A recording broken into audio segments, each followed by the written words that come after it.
Hi, I'm Gareth Kane and welcome to the Net Zero Business Podcast. Today I'm delighted to be joined by Claire Poole, founder and chief executive officer of Sports Positive. We'll dig into what Sport Positive do in a second, but welcome to the podcast, Claire. Thank you so much for having me, Gareth. I love the pod, so I'm excited to be on it as well as listening to it. Oh, fantastic. Now, well, if you listen regularly, you'll know that our first question is always the same, which is to get some background on our guests. So, how did you first get started in sustainability? Yeah, thanks, Gareth. I'll give you the potted version because we haven't got all day, have we? But I studied law, hated it, and then I moved to the US and kind of did PR, marketing, comms, large scale events, and that's where I realized that I'm a communicator, a people's person. So that was the kind of start of the sort of, I guess, what I'm good at within this space. And then I kind of did that through events, companies for many years across renewable energy, climate change, and sustainability since 2010. And then in 2014, then incorporated the sport angle as well, because I was hosting an event for UN Environment in Mhm. the run up to COP21 in Paris. And we were doing that at Stade de France, France's national sports stadium. And no one in that conversation was talking about sport, which I thought was super odd. So I started looking at who was doing what and what was going on. Being very passionate about sport and sustainability, I have managed to carve out a role within this space, which is a real pleasure. So yeah, it's kind of like most people, I think, in sustainability, not always a linear path. Yes, and a convergence of two interests. Exactly. Yeah. So I was going to introduce Sport Positive at the start, but I thought Yeah. it'd probably be better letting you do it. So Yes. what is it? What does it do? Is its purpose? Thank you so much. Yeah, so Sport Positive basically exists to increase action and ambition on climate change through sport. We say climate change, but we're talking climate, sustainability, biodiversity and nature, and also environmental justice as well. But we aren't a consultancy. We call ourselves maybe an agitator for change. We convene the industry at events and celebrate the industry through awards.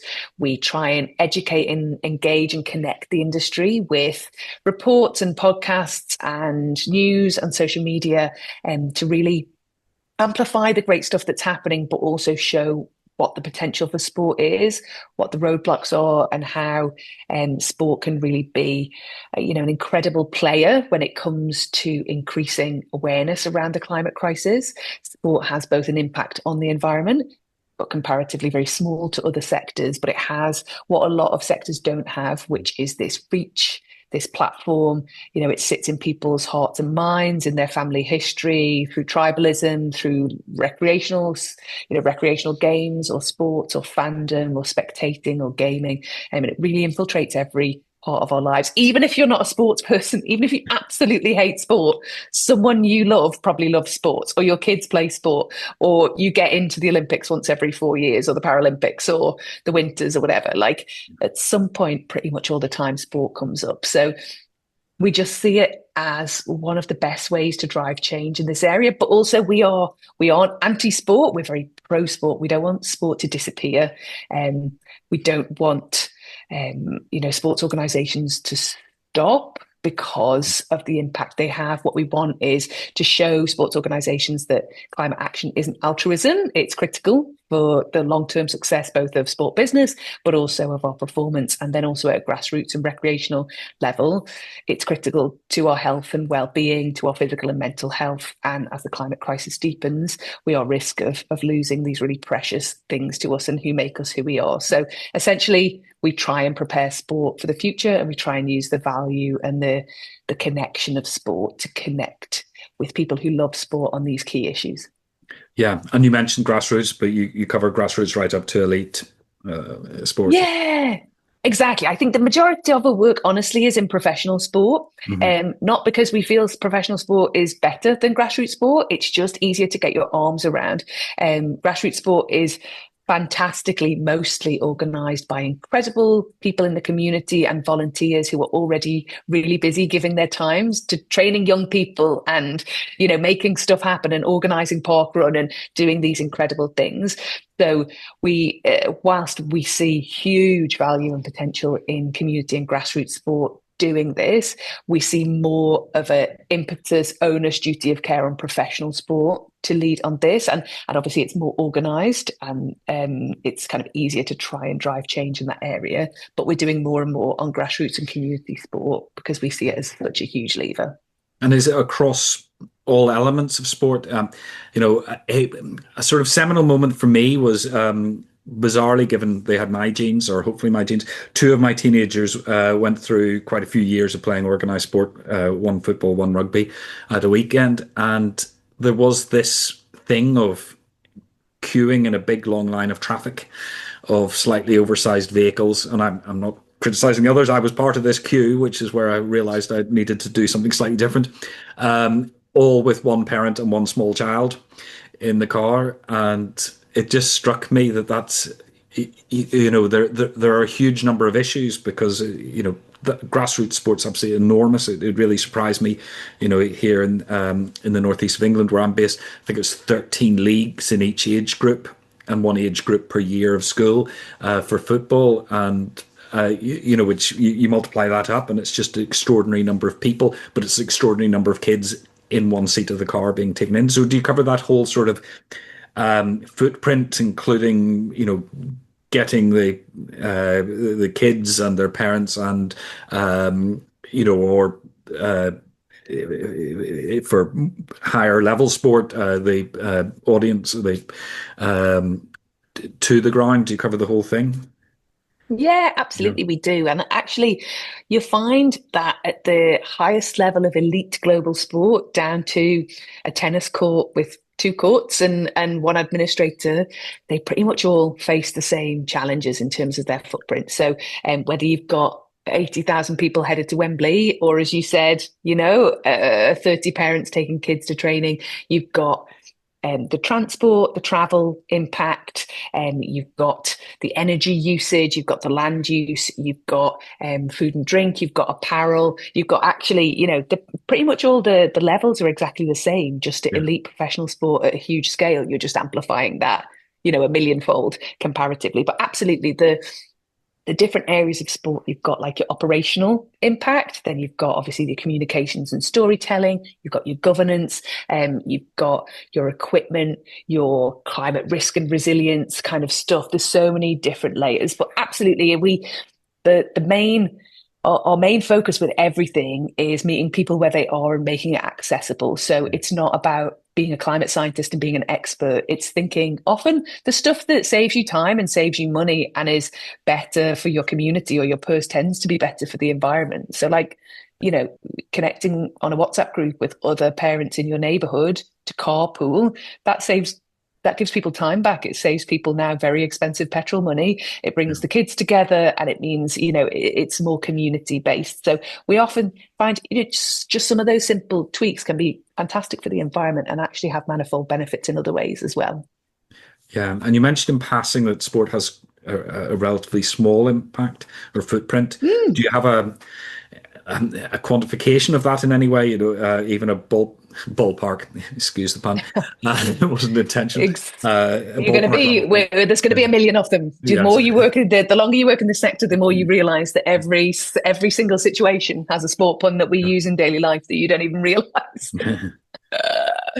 And there is, yes. So I can't take the credit for that. One of our great colleagues in the space, David Goldblatt, I would say, is probably the person to have the best dab at it, let's say. So David Goldblatt is an author, academic, commentator, especially on football. Mhm. And he sort of did a lot of research that highlights that global sport probably has an estimated annual carbon footprint of 300 to 350 million tons of CO2 equivalent emissions annually. That's about 0.6 of current global emissions, maybe comparable to a medium-sized country like Poland, which sounds like a lot, the emissions of a country. But when you compare that to, say, agriculture, energy, aviation, food, it is actually very small, 0.6%.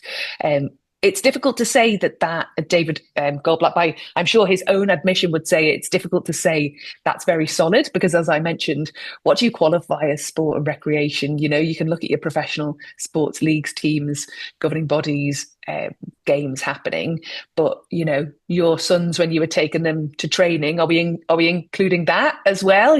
How far, like, there's so much recreational sport, grassroots sport, etc. It would be impossible to collect that data and quantify it. Do you also include people buying athletic apparel, for Yeah. example, in terms of the supply chain of sport? So it's not a definitive figure, but it gives us a starting point of thinking, how does it compare? Yeah.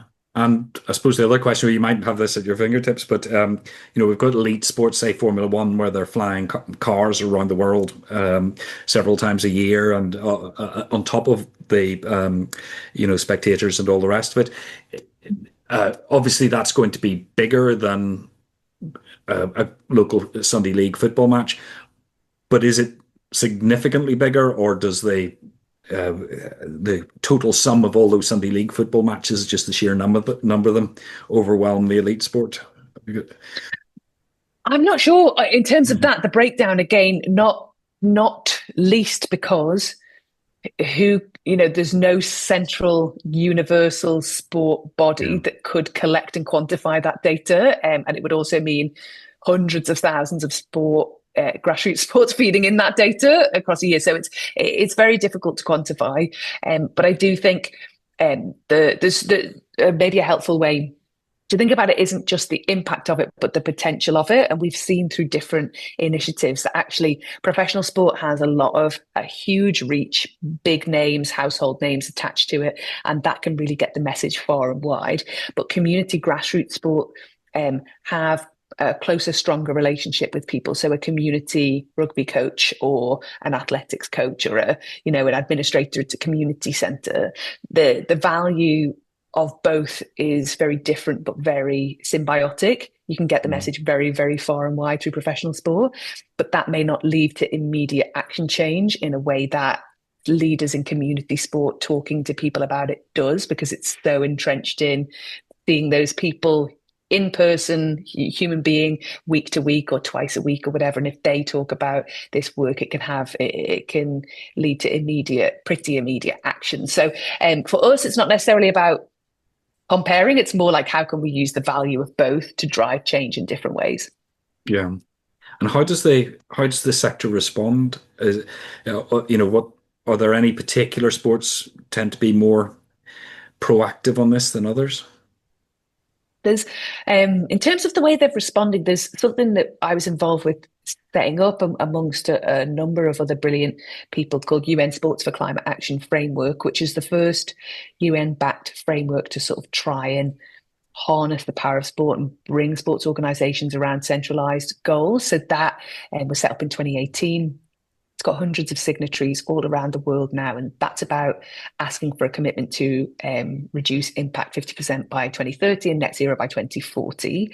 So there's those aims, those goals in terms of target setting when it comes to sport, and a lot of individual sport organisations will have their own targets. So it might be quantified like that, or it might be around certain pillars of an environmental strategy. So we've seen huge amounts of progress on that in the past 10 years.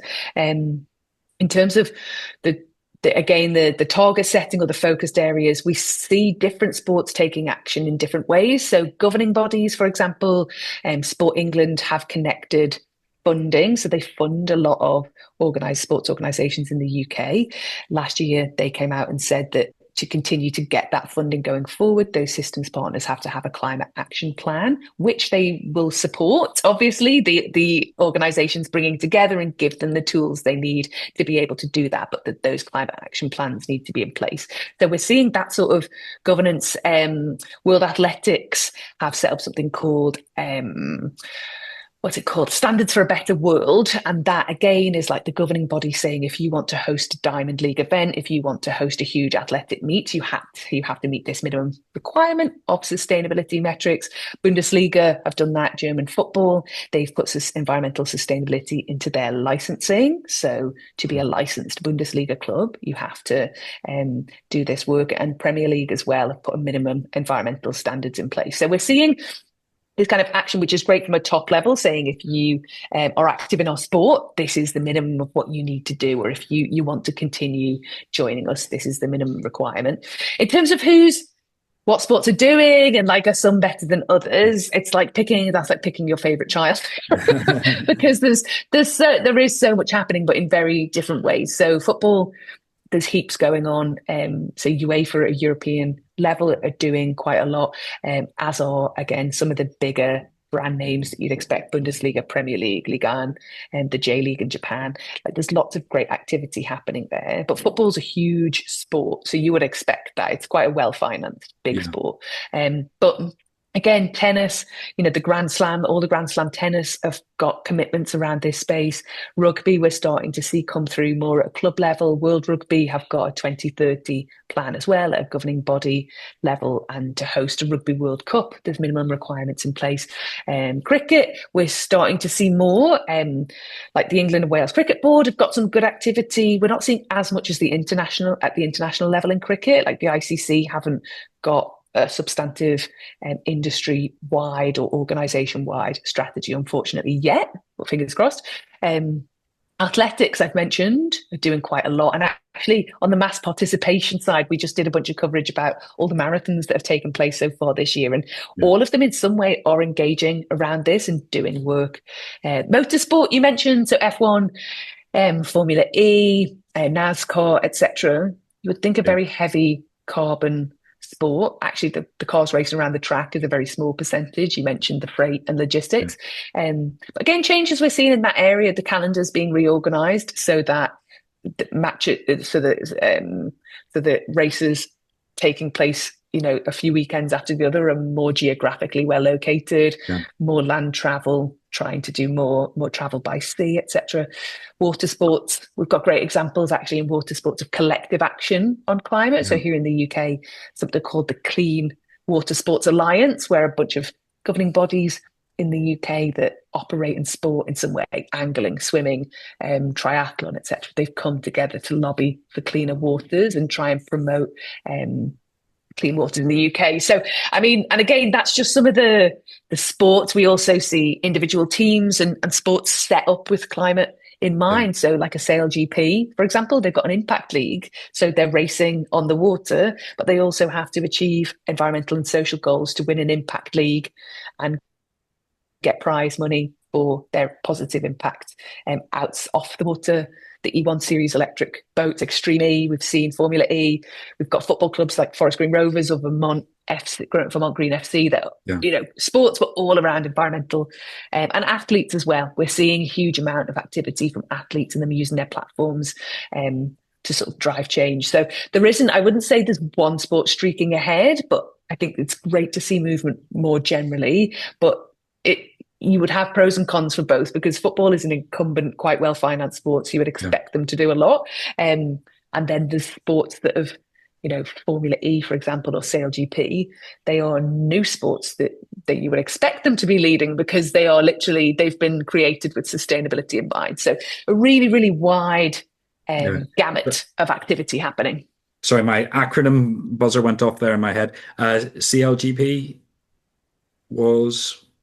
Sorry, Sail GP is the Oh, name of a so racing. CLGP. Sorry, I thought it was I Yes. thought it was CLGP. Right, got you. Absolutely. Yeah. And the one that sprang to mind while you were talking there was the Paris Olympics and cleaning up the Seine, Yeah.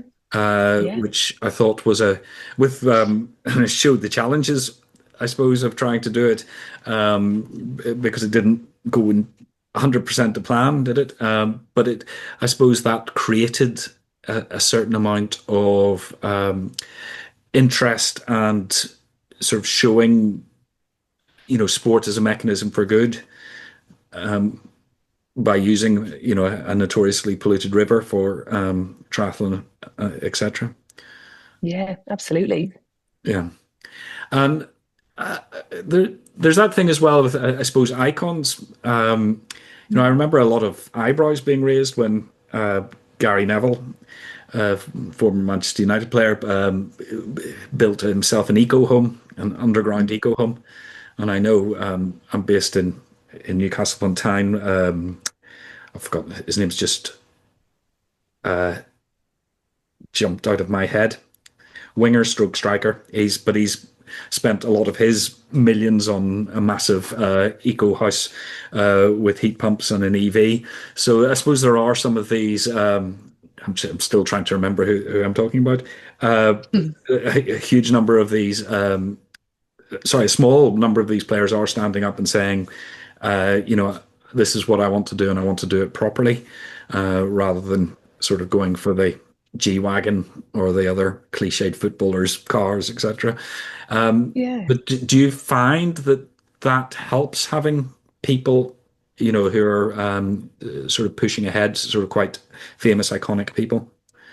Yeah, absolutely. I think athletes are the heart and the soul of all of this work. I think organizations need to take that leadership, but athletes really are the face of it. I think athletes really are the closest things we've got on earth to superheroes, right? Like even looking at people in the marathon, or even at a mass participation level, people finishing the marathon, or um, you mentioned there, like top flight footballers or swimmers, or stuff. The us mere mortals could only dream of achieving the amount of dedication and time and pain these people go through to achieve these unbelievable feats. Like Sebastian saw a couple of weeks ago, breaking a 2-hour marathon record quite comfortably. Yeah. Like, that was completely unforeseen. Years ago, we saw Elliot Kipchoge under very controlled circumstances doing it, but not in a marathon, and it felt like it was unachievable. And then somehow human beings do. So I think that's why we're so in awe of athletes, why we listen to them, why they are such big influences of our time, and they do. Carry a lot of weight in this conversation, but it always has to be authentic, Gareth. I think the Yeah. big thing in sport, for sport fans and for anyone really, we've got pretty strong bullshit. If I can say that, we can bleep it out. If not, sort of radars. Yeah. If it's not authentic, if it feels as though it's performative, people kind of call that out quite quickly. But when you have athletes who believe it, just talk about what they're doing and why they drive an EV, why they're vegan, why they care about the oceans, or why they're doing a beach cleanup or whatever. It Yeah. is, if it's authentic, it really does resonate. So, and there's heaps of great organisations actually that are really supporting athletes to get that voice and use it, like Athletes of the World here in the UK, Eco Athletes in the US, Front Runners in Australia, High Impact Athletes in Europe. There's these amazing charitable organisations now that are coming together to say, if you're an athlete and you care about this stuff, we'll help you activate in a way that feels authentic to you to use that platform and drive change. So it's brilliant to see that progress as well. Yeah, it was Anthony Gordon, by the way, who I was thinking of. I Okay, thought I'd better yes. get that in there before I'm banished from Newcastle forever. Thrown out. Yeah, Nice. so but I suppose it's the, probably the biggest challenge is just that sport is a public thing, because you either, as we say, have grassroots with lots of the members of the public participating, or the elite sport where you have huge numbers of the public spectating or Mhm. following it one way or another. Is that the prime challenge, do you find, in the sports sector? Is, travel, getting people to wherever they need to watch the sport, feeding them, uh, collecting their waste, etc. Is that the Yeah. biggest area, do you feel, or are there others? Yeah, like travel for sure is one of the big, like whenever we look at sports organizations and they start doing a data capture of like where their impacts are, travel is always top of that list. And as you mentioned, say if in organized sports or even down to grassroots, the big ones are always travel, energy, food, waste, apparel, and Mhm. infrastructure. There are others as well, but they're kind of the big ones. And that travel segment can be from sort of 70 to 90% of a sports organization's carbon footprint. And sort of ironically, the better a sport organization is at this stuff, the higher that percentage becomes, because obviously if they have a very low impact venue, if they serve mostly plant-based foods, if they have a renewable energy tariff, or they have on-site renewables, and they try and minimize their apparel or their um, merchandise sort of output, as that number shrinks, the travel number tends to take up a higher percentage. And this, I think, is I guess one of the biggest challenges for sport really is that sport can go so far itself, but it's heavily reliant on so many other sectors. So if Yeah. other sectors don't decarbonize, it's very, very difficult for a sport organization to hit those emissions reduction or net zero targets, Yeah. because it can obviously influence behaviors. It can take actions in travel, for example. We see great sports organizations connecting, adding public transport on the day of a match into the price of a ticket to encourage public travel, public transport. We see, sports organizations creating better lit walkways to encourage people walking or cycling to stadiums. There's lots of different ways that sport can influence change, but ultimately they cannot fully control how a person decides to travel to that match. There's also a discussion around whether fan travel is actually part of sports carbon footprint, because if you look at scope 1, 2, and 3 in the greenhouse gas protocol, it isn't set up for sport.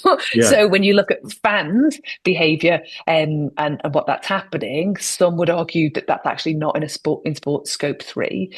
We kind of talk to sports as though if you know something is making up 90% of your kind of emissions and you ignore it on a technicality, is that in the spirit of trying to reduce your Yeah. impact and trying to find a way forward with that? But a really interesting conversation recently actually about how, if you're a big brand on the high street and people come into your shop and buy something, like that, you don't account for their travel Yeah. to come to your shop to buy it, which is a really valid point. My kind of next thought there is they may have traveled from a different part of the country just to come to your shop because of a limited drop or something that's really important to them to get. But for the most part, people probably travel into town centres to do a number of different jobs, do a food shop, get some bits, whatever. Yeah. So it's a little bit less focused perhaps than traveling from a different part of the country to go to an event. But I think it's an interesting conversation, an interesting dialogue, an interesting debate. But certainly, as we've mentioned, that if you look at what sport can control, a lot of what they can control is around energy, food, waste, apparel, the infrastructure, etc. They can control a lot more of that. But the travel piece is something that they can influence. They can't fully control, but it is one of the biggest impacts, especially of professional sport and probably Yeah. grassroots as well. But they do have a lot of influence. Any Premier League football club is, and or equivalent cricket ground is a big part of that town or city, Yeah. and they have quite a lot of political influence. So I can't help thinking elite sport does have a huge opportunity to influence. And you mentioned a bugbear of mine, which is often when you turn up on a bike for something, then there's no secure cycle parking, and yet you're going to see elite athletes. And it seems a Mm. missed opportunity always for me to not have that. You can get a bit fitter and all the rest too. You're not going to be running the marathon sub 2 hours, but you can. Dare to dream, Gareth. Yeah, you can get a couple of miles down the road on a bike. Do you know what I Yeah. mean? And I just think there's a little bit of often a missing link there, that they could be Yeah. pushing that influence harder. Yeah. And I think there's heaps of variables. I totally take your point. I think, to me, when I chat to sports, there's different variables at play there of like where they're when they do surveys of how people are actually traveling. And then obviously, but it's the same as like with electric vehicles on motorways, right? If the infrastructure isn't there, you're never going to encourage that activity. But if they do a survey and no one's doing that, then trying to get the financing in place to accommodate that is difficult when the evidence is showing that it's not being used. It's the same as we see elsewhere, the supply and demand cycle. But I think absolutely, I think these are ways for me as well. An example like that of having secure bicycle parking and advertising, that is a way that you would think is relatively small outlay for benefits for people, both their physical and mental health, in terms of traveling, lower emission, and then also giving them the option, obviously to get cars off of the road. A lot of, I'd say, if we're thinking about football, a lot of them have in the UK have a fairly local train or tube station, and then most people walk. So that's why we may see less of that. But again, it's all about the having these conversations and socializing it.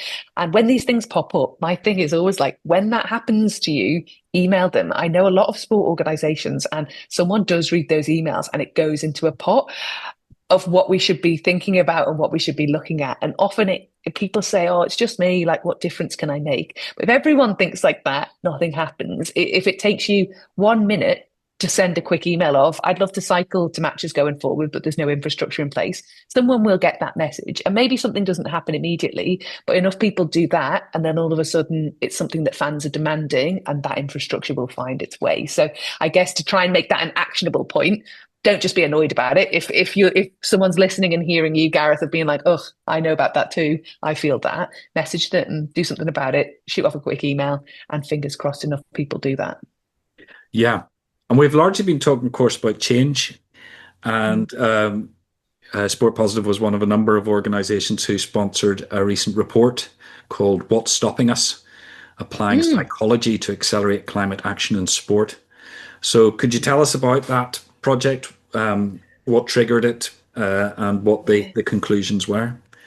Yeah, of course. So we were delighted to be involved. We collaborated with the absolutely brilliant people at the Centre for Climate Change and Social Transformation, CAST being the acronym, and UN Climate and ourselves. We came together, and this report, actually terrifyingly, Gareth, I think it was 2024, that report. Where is the time going? But that essentially, it's about applying psychology to accelerate climate action in sport. And the reason we called it What's Stopping Us is because from the outside, all the components are there, but we aren't seeing change at scale as quickly as we would want. So rather than just having these assumptions of what it is, the incredible people at CAST then did a lot of interviews, spoke to a lot of people in the space, and then we played a part in helping to sort of to think through some of those responses and look at overall outcomes and recommendations. So it's basically, the whole report is about sport's unparalleled ability to captivate global audience and shape social norms, which we know is a massively powerful catalyst for mainstreaming climate action. But we also know that at scale, sport isn't realizing that potential. Although there is so much incredible progress, we need it to be 100 times what it is. So the recommendations, sort of outcomes of the recommendations, were basically to try and say to sport organizations, here is a set of recommendations that you could take forward, and kind of probably for a lot of listeners will be applicable to many, many other industries as well. Oh, yeah. So some of those recommendations were like, sports organizations and people have to start thinking more expansively about the contribution to climate change. So we've spoken a lot here already about things like reducing impact and, sort of the power of sport to change habits, etc. But there were other things they uncovered too, like how can we, rather than doing everything by ourselves, how can we add sports voices into wider calls for change via advocacy? How can we mobilize communities by using rivalry to increase ambition? That one really resonated with me because we did something called Sport Positive Leagues years ago, which is still ongoing in different parts of the world, ranking football based on their environmental sustainability sort of work, and then ranking them into a football league table, which everyone's very, very familiar with. And I was interviewed by some mainstream media about it. This is probably 5 years ago.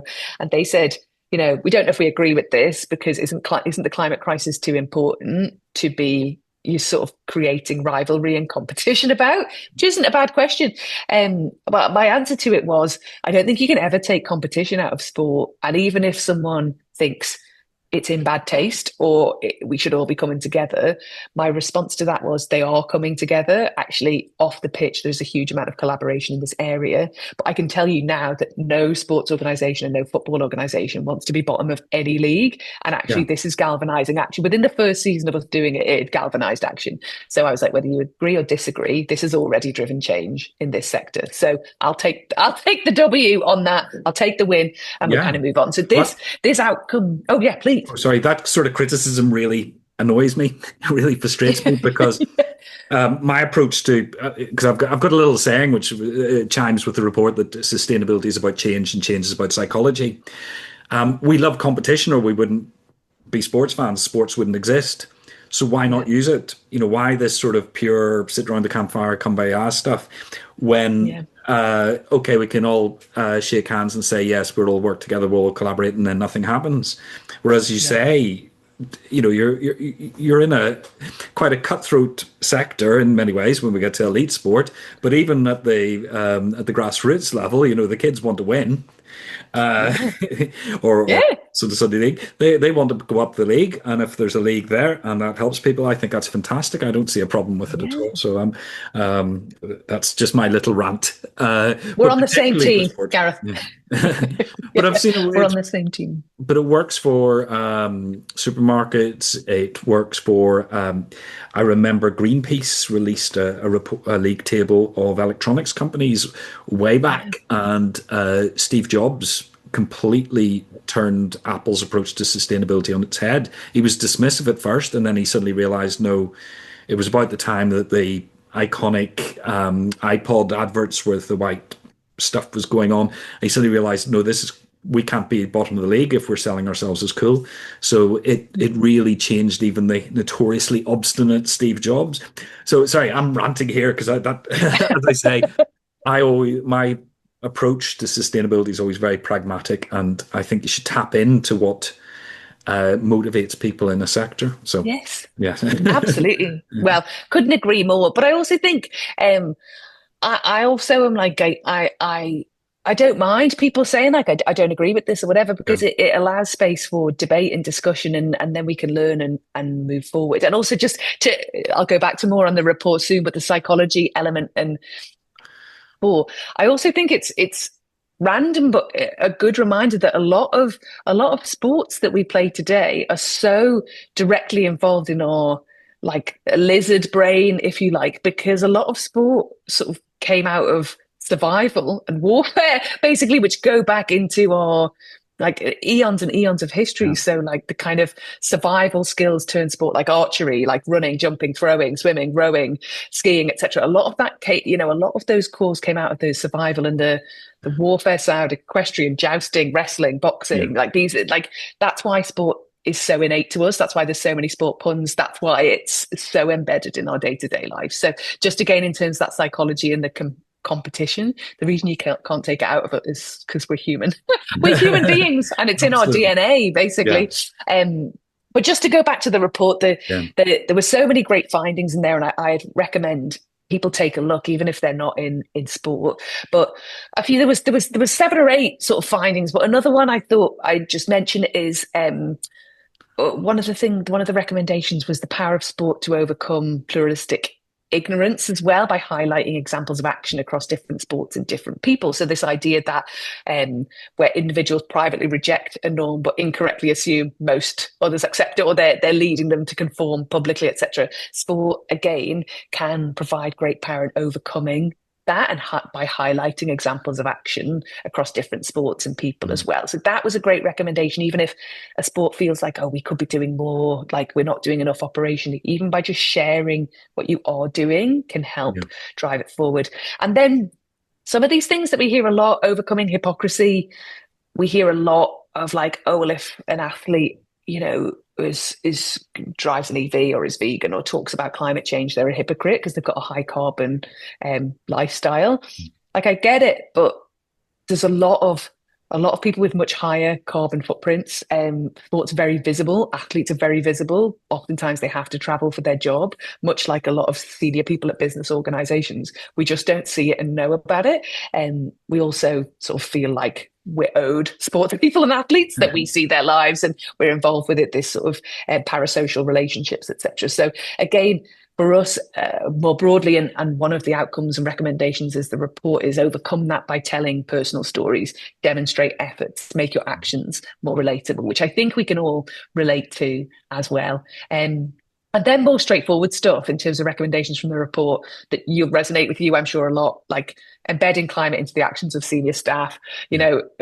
doing more research, filling in the gaps, developing greater understandings, etc. So there's heaps of good insights there, and I think, of course, it's about sport, but I think there's so much that's highly applicable to most sectors in there for people to dig into. Yeah, the storytelling one, yeah, I can really see. You just have to walk into any bookshop and see the number of sports biographies.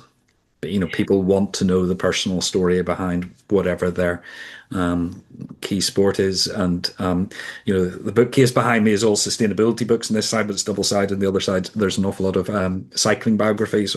Not many other sports. I do follow a few other sports, but I do buy it for some reason, Yeah, all the cycling books. And you want to get those personal stories and the history behind things and all the rest of it. So I can see how that yeah. would all, that all works in as a thread again, tapping into what's already happening in the sector.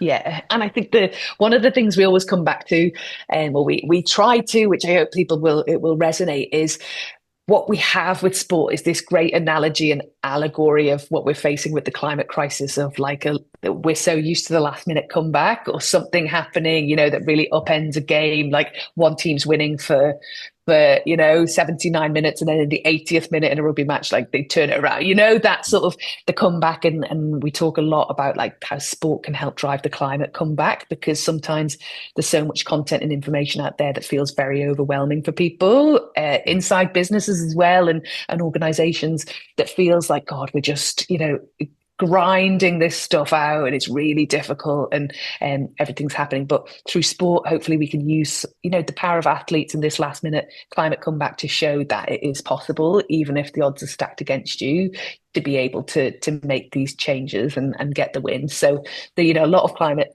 sort of sport analogies that we use for that as well. Yeah.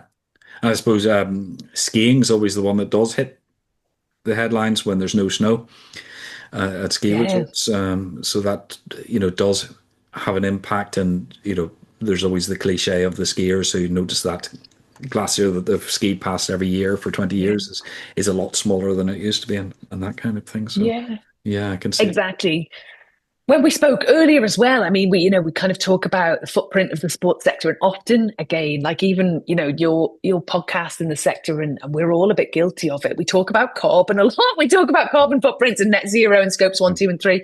But obviously, a big part of the environmental footprint is not just about carbon emissions; it's about land use and biodiversity loss. Yeah. And as you mentioned, we see this a lot around sport. So skiing being an obvious one, ski resorts, when we see mega sports events happening, and certain areas of land or infrastructure being disrupted, ecosystems being disrupted to build that infrastructure that we need for the mega sports event, etc. So that is another angle for people to think about as well, that isn't just the pure carbon element, but actually the ecosystems, the land use, the biodiversity loss that sport can both amplify, as you Yeah. said, in terms of the disappearing landscapes or the wildfires happening, and this kind of thing, but also use the power of sport to try and protect some of those ecosystems as well.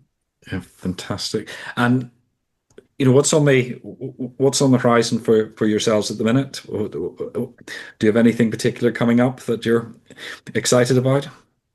Yeah, I mean, we're out here doing it, Gareth. I think there's so much happening. I think we've got our own podcast, The Climate of Sport, which is kind of the climate through the lens of sport, that we've moved into a weekly podcast this year, which is really moved. And that's what's really exciting about that for me, is that we've got such a strong global community in this area, but it's reaching people who hadn't engaged on the topic before. And that's one of our big focus areas, is like trying to continually get out of our echo chamber. Like, we're for better or for worse, we have, like your listeners to this podcast, I'm sure, they absolutely love listening, but we want to continue to expand that into others. And you, by bringing in the different guests, are doing that for them in terms of expanding out these ideas and breaking out of the sort of echo chamber. So that's a big focus.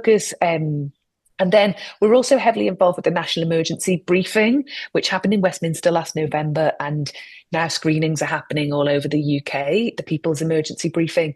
And we're kind of acting as the sports hub for that, to try and encourage sports clubs and venues all over the country to host these screenings.